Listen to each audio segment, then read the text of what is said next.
C'est en plein cœur de Lyon, dans leurs modestes locaux, que nous avons rencontré les développeurs d'Artefact Studio. Longtemps cantonnés à de la sous-traitance pour des gros éditeurs comme Widescreen Games ou encore Ubisoft, cette jeune société assume depuis peu des projets en solo. C'est donc pour le compte de Nobilis qu'elle s'est chargée du développement complet de Motoracer DS, un projet très ambitieux au regard du passé de la série. Mais plutôt que de tout révolutionner, Artefact a choisi de conserver ce qui a fait le succès de la saga, tout en cherchant à adapter au mieux le gameplay à la DS. Au niveau de la genèse du projet, reprendre une licence comme Motoracer, c'est déjà une analyse assez poussée de tout ce qu'il y a eu, de tout l'historique de la licence. Donc aujourd'hui, c'est quand même plus de 7 millions de ventes à travers le monde entier, quoi.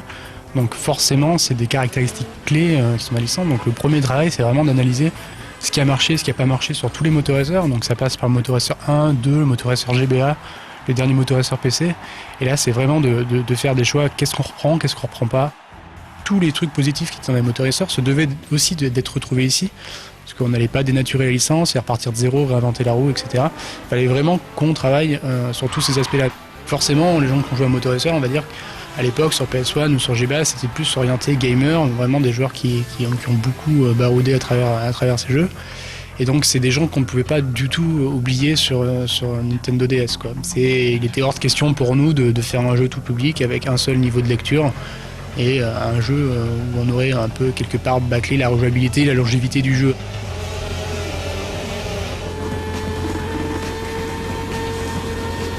On a essayé de justement toucher à peu près tous les publics avec un gameplay plutôt arcade, avec l'utilisation à la fois du D-pad pour les gens qui ne connaissent pas trop ou qui sont plutôt habitués aux jeux de course classiques, et un gameplay au stylet qui permet là une prise en main immédiate, simple. On a un stylo dans la main, on avance pour faire avancer sa moto, on recule le stylet pour la faire freiner et on se penche à droite et à gauche avec le stylet très simplement.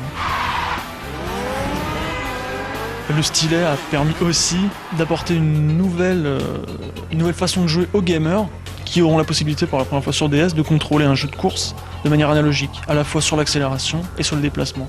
Ça permet une grande fluidité de mouvement et une meilleure précision sur les trajectoires. C'est un cliché, mais c'est quelque chose qu'on dit souvent dans le jeu vidéo, c'est-à-dire c'est easy to use, hard to master, c'est-à-dire facile d'accès, tout le monde peut mettre la main dessus, mais ceux qui vont vraiment s'investir seront récompensés par un gameplay poussé. Mais tout n'a pas été aussi simple qu'il n'y paraît. Ce gameplay au stylet a également été l'une des principales difficultés rencontrées au cours du développement.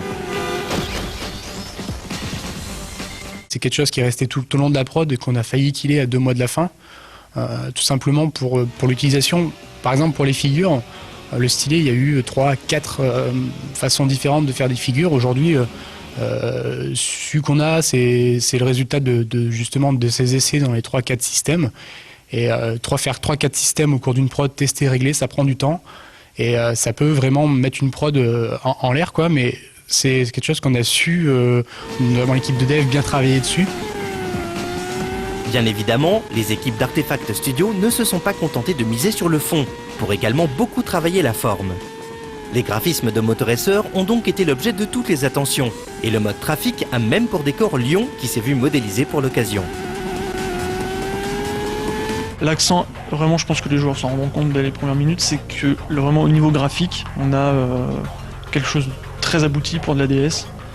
La fluidité de l'animation n'en pâtit pas. Et ça a été vraiment un très gros investissement sur le moteur et sur le travail des graphistes. On a vraiment voulu mettre l'accent sur la beauté graphique du jeu. Dans Motoracer 3 PC, c'est Paris. Donc étant pas à Paris, on s'est dit on va peut-être un peu avoir des difficultés à prendre des prises de vue. Donc on est dans Lyon, une ville relativement connue par son club de foot par exemple. On s'est dit pourquoi pas jouer sur l'image de Lyon dans Motoracer. Donc on a pris des photos des quartiers très emblématique de Lyon, le quartier de Bellecour, la place des terreaux, les quais de Saône, de Rhône, le Vieux-Lyon. Et on a fait une espèce de mini-Lyon en fait, en incorporant tous ces quartiers dans une map. Évidemment, le multijoueur est aujourd'hui un élément essentiel de tous les jeux, et Motoracer ne fait pas exception. Mais encore une fois, le gameplay particulier du jeu a contraint les développeurs à un travail acharné pour exploiter au maximum les capacités de la DS. L'intérêt d'une course, c'est de se mesurer à ses amis. Et donc un des gros challenges pour nous, ça a été de faire un mode multijoueur qui fonctionne très très bien à 8 en multi-cartouche et à 4 en cartouche simple.